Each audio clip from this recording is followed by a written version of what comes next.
Hey guys, this is Vikas and you are watching 10th class mathematics and you are watching Vikas Edu Point as well. तो guys कैसे हैं आप सब लोग। उम्मीद है कि आप सब लोग एकदम मस्त होंगे। तो हमने एक सीरीज़ स्टार्ट की थी कुछ दिन पहले 10th क्लास मैथमेटिक्स की। तो हम उसमें Euclid division algorithm Euclid division lemma को और यूक्लिड डिवीज़न एल्गोरिदम को पढ़ चुके हैं और we have completed exercise 1.1 as well. तो हम एक्सरसाइज 1.1 के जो क्वेश्चंस वगैरह हैं उनको भी वहाँ पर हम सॉल्व कर चुके हैं। ठीक, तो इसके बाद तो इससे पहले की जो वीडियोस हैं उसमें वो सारी चीज़ें डिटेल से बताई जा चुकी हैं, तो आप उनको देख सकते हैं इसी चैनल पर विकास एडू पॉइंट पर। तो आज का हमारा नया टॉपिक है फंडामेंटल थ्योरम ऑफ अरिथमेटिक। तो वीडियो को स्टार्ट करने से पहले प्लीज़ जो आपसे एक्सपेक्ट करते हैं कि आप वीडियो को लाइक कीजिए, शेयर कीजिए और चैनल को प्लीज़ सब्सक्राइब कीजिए अगर आपको वीडियो अच्छी लगे तो चलिए वीडियो को स्टार्ट करते हैं। Fundamental theorem of arithmetic. तो फंडामेंटल थ्योरम ऑफ अरिथमेटिक क्या बात बताती है, तो इसको देखते हैं। तो फंडामेंटल थ्योरम ऑफ अरिथमेटिक बोलता है कि each composite number can be represented in the multiplication of its prime factor in the ascending order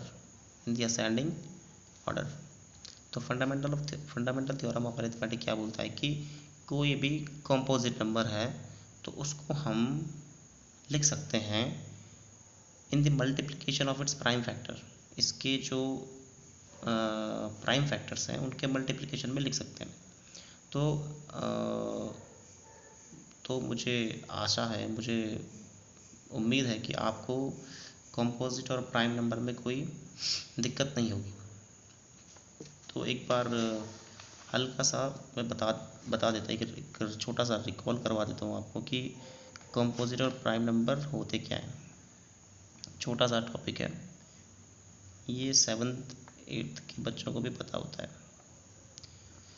तो अगर कंपोजिट और प्राइम नंबर पता नहीं होंगे तो ये थ्योरम जो है समझ में नहीं आने वाली। अगर आप 10th क्लास से छोटी क्लास में हैं तो कभी कभी ये होता है कि नहीं भी पता होता है। तो कंपोजिट नंबर किसको बोलते हैं? कंपोजिट नंबर उनको बोलते हैं जिनके 2 से ज़्यादा फैक्टर होते हैं। मतलब जैसे 8 है, 8 कोई नंबर है 8, तो इसके 2 से ज़्यादा फैक्टर है। 2 से ज़्यादा फैक्टर होने का मतलब है कि वो 2 से ज़्यादा नंबर्स के टेबल में आता है। ठीक है, जैसे 8 के फैक्टर्स क्या क्या है, 1 2 4 और खुद 8 भी है। ठीक है, तो इसको हम क्या बोलते हैं? कंपोजिट नंबर बोलते हैं जिनके 2 से ज़्यादा फैक्टर होते हैं। जैसे 9 हो गया, 9 तो 9 के फैक्टर्स क्या क्या होते हैं, 1 3 9। ठीक है, तो ये भी क्या है? कंपोजिट नंबर है। सेम इसी तरह से 18 हो गया, 18 तो 18 के फैक्टर्स क्या क्या हैं, 1 2 3 6 9 18। तो ये क्या है? 18 के फैक्टर्स।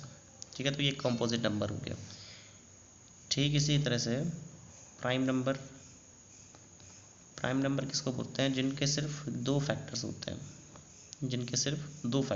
हैं। दो फैक्टर्स का मतलब है कि वो सिर्फ दो नंबर के टेबल में आता होगा। जैसे 2 है, 2 तो 2 is a smallest prime number. 2 सिर्फ किस किस के टेबल में आता है? एक तो 1 के और एक 2 के। तो 2 जो है सबसे छोटा प्राइम नंबर है, सबसे छोटी अभाज्य संख्या। ठीक, 2 जैसे 3 भी क्या है? प्राइम नंबर है, तो 1 और 3। ठीक है, तो ये प्राइम और कंपोजिट नंबर है। तो ये चीज़ें आपको पता होंगी कंपोजिट और प्राइम नंबर वाली। ठीक है, तो ये फंडामेंटल थ्योरम ऑफ अरिथमेटिक जो है रिलेशन बताता है कंपोजिट और प्राइम नंबर में एक तरह से। तो ये बोलता है कि each composite number can be represented in the multiplication of its prime factor in the ascending order. कि प्रत्येक कंपोजिट नंबर को हम लिख सकते हैं इन the multiplication of its prime factor. मतलब क्या है इसका? जैसे 18 है, 18 तो 18 को हम लिख सकते हैं इसके प्राइम फैक्टर के, इसके जो प्राइम फैक्टर्स होंगे उसके मल्टीप्लिकेशन में। तो कैसे लिख सकते हैं? देखिए, जैसे 18 को मैं क्या लिख सकता हूँ? प्राइम फैक्टर करने तो आते हैं। ठीक है, प्राइम फैक्टर करने भी आपको आते होंगे। ऐसे करते हैं, प्राइम फैक्टर 2 9 3331। ठीक है, तो 18 को मैं क्या लिख सकता हूँ, 2 × 3 × 3।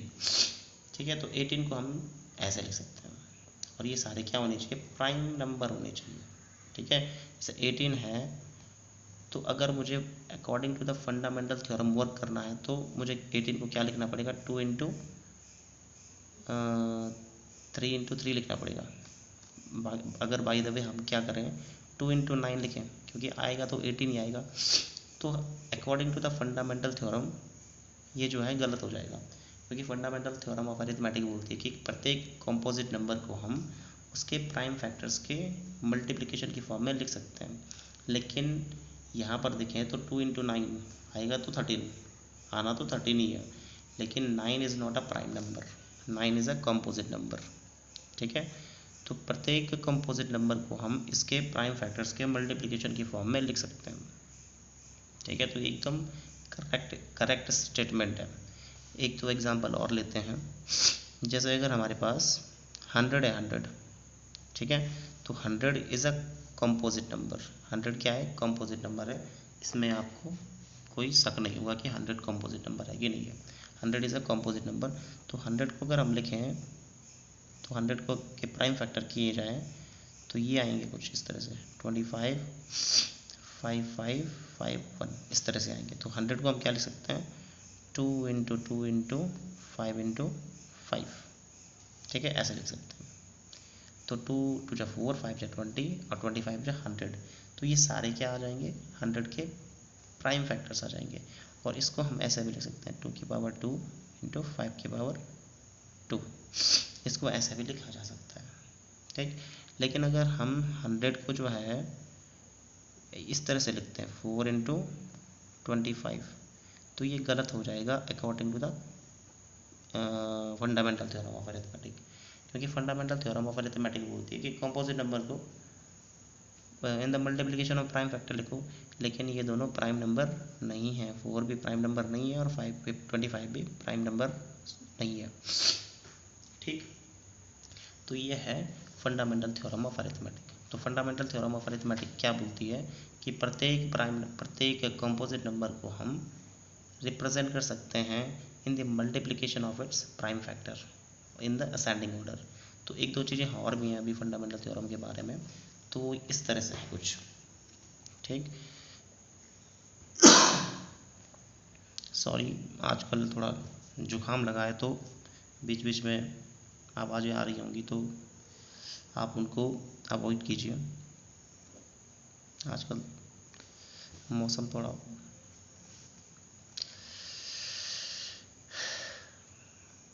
तो जैसे तो हम ये सीख चुके हैं कि फंडामेंटल थ्योरम ऑफ अरिथमेटिक क्या बोलती है। ठीक है, तो इसको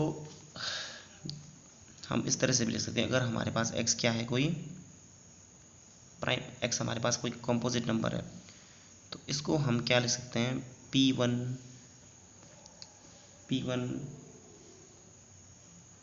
into p2 into p3 dot dot dot dot करके pn तक। p क्या रिप्रेजेंट करता है, p करता है प्राइम को रिप्रेजेंट, p मतलब प्राइम नंबर एक तरह से। ठीक है, p1 p2 p3 का मतलब है prime number, first second third. ठीक है, तो इस तरह से हम क्या कर सकते हैं, फंडामेंटल थ्योरम ऑफ अरिथमेटिक को रिप्रेजेंट कर सकते हैं। और एक कंडीशन इसमें और होती है कि p1 की जो वैल्यू है वो लेस देन होगी 2 से, p2 से।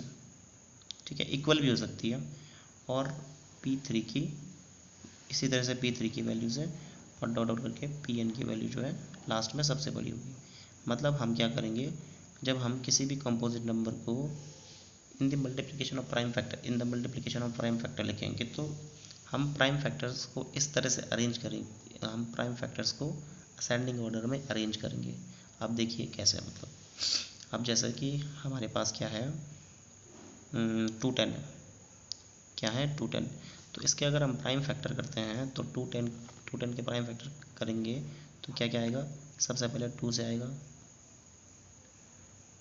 10 और 5, ठीक। अब इसके बाद 2 से तो जाएगा नहीं है, 3 से जाएगा, 3 3 जा 9, 5 जा 15, ठीक।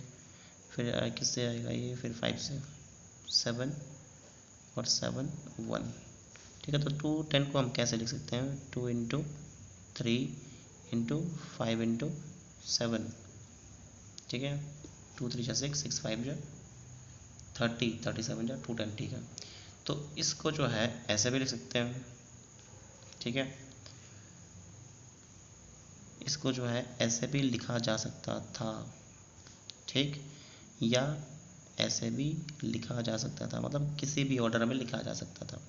लेकिन फंडामेंटल थ्योरम ऑफ अरिथमेटिक बोलती है कि हम कंपोजिट नंबर को प्राइम फैक्टर के मल्टीप्लिकेशन में लिखेंगे, लेकिन इन द असेंडिंग ऑर्डर, ठीक है। उसको असेंडिंग ऑर्डर में लिखेंगे, मतलब सबसे पहले सबसे छोटा प्राइम नंबर, फिर उससे बड़ा, फिर उससे बड़ा, और देन उससे बड़ा, ठीक है। तो मतलब इस तरह से हम बहुत सारे वो बना सकते हैं, बहुत सारे अलग अलग वे बना सकते हैं 210 को लिखने के। तो इसको परमुटेशन बोलते हैं, जो आप 11th क्लास में सीखोगे, ठीक है। तो 210 को स्टैंडर्ड, तो एक स्टैंडर्ड बनाया गया कि किसी भी प्राइम नंबर को हम उसके प्राइम फैक्टर्स के मल्टीप्लिकेशन की फॉर्म में लिखें, उसके प्राइम फैक्टर्स की मल्टीप्लिकेशन की फॉर्म में लिखें, पर कैसे लिखें, इन द असेंडिंग ऑर्डर, ठीक है। कैसे लिखें इनको, असेंडिंग ऑर्डर में, जहाँ इसकी वैल्यू इससे छोटी होगी, मतलब तो जो पहला वाला प्राइम फैक्टर होगा वो अपने आने आने वाले से, जो उसके बाद आने वाला प्राइम नंबर होगा उससे छोटा होगा। जैसे 2 3 से छोटा होगा, 3 5 से छोटा होगा, 5 7 से छोटा होगा, ठीक है। तो ये सारी चीज़ें जो है फंडामेंटल थ्योरम ऑफ अरिथमेटिक में आती है। तो 2 चीज़ें आ गई इसमें कि एक तो फंडामेंट जो प्राइम फैक्टर्स हैं वो तो असेंडिंग ऑर्डर में होने चाहिए, ठीक, और दूसरा हम उनको ऐसे रिप्रेजेंट करें, ठीक।